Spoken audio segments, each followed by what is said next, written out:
নমস্কার সবাইকে। আশা করছি সবাই ভালো আছেন, আমিও খুব ভালো আছি। তো আজকে আপনাদের করে দেখাবো ভোলা মাছের ঝাল। তো চলুন সবাই দেখতে থাকুন। তো আমি প্রথমে কড়াইটা গরম করে নিয়ে সামান্য একটু তেল দিয়ে নিলাম। এরপর এদিকে তেলটা আমার গরম হচ্ছে আর আমি মাছগুলোকে একটু নুন হলুদ মাখিয়ে নেব।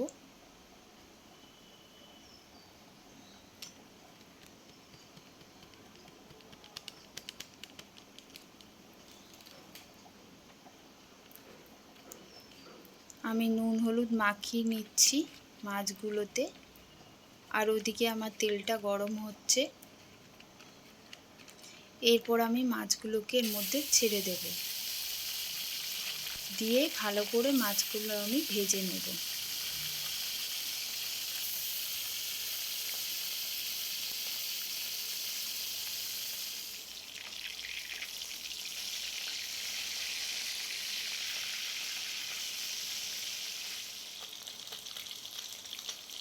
তো মাছগুলো আমার ভাজা হয়ে এসেছে। তো মাছগুলো এবার আমি তুলে নেব।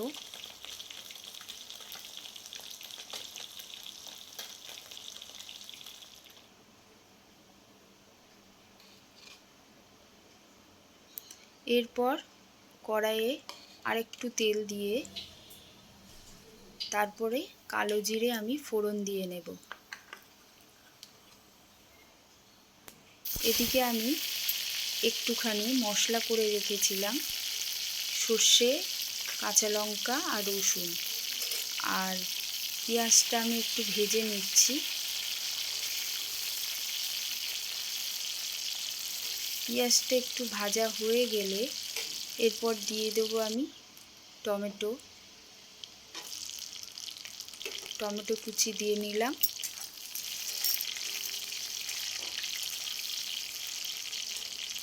এরপরে দিয়ে নেব আমি যে সর্ষেটা বেটেছিলাম, ওর মধ্যেই সামান্য আমি নুন দিয়ে নিয়েছিলাম, তাই জন্য আর নুন দিলাম না।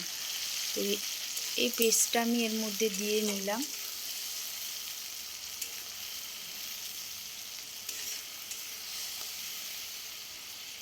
এরপরে আমি মশলাটা একটু কষাতে থাকবো।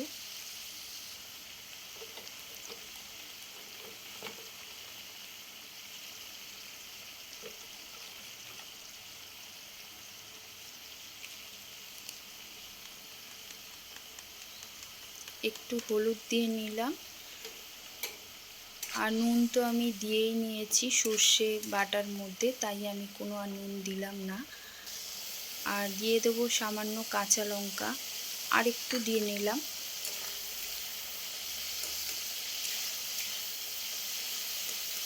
আমি একটু বেশি ঝাল খাই, যারা অল্প ঝাল খান তারা অল্প কাঁচা লঙ্কা দিতে পারেন। আমি পেস্ট করার সময় কাঁচা লঙ্কা দিয়েছি, আবার এখন একটু কাঁচা লঙ্কা দিলাম। আর সর্ষে বাটাতে একটু ঝাল না হলে ভালো লাগে না।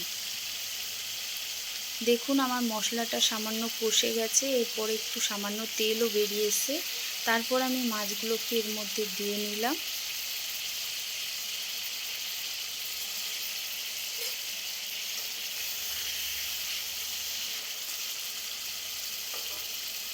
এরপর দিয়ে নিলাম সামান্য একটু জল।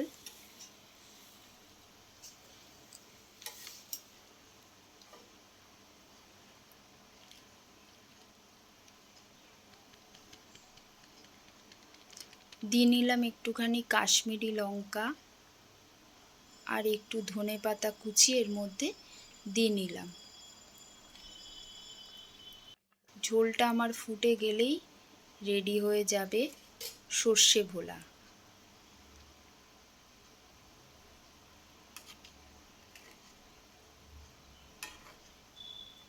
তো দেখুন বন্ধুরা কেমন লাগছে। তো আপনাদের যদি ভালো লাগে প্লিজ একটা লাইক করে দেবেন আর আমার পাশে থাকবেন। তো আমার ঝোলটা প্রায় ফুটে এসে গেছে। তো এরপরে আমি নামিয়ে নেব।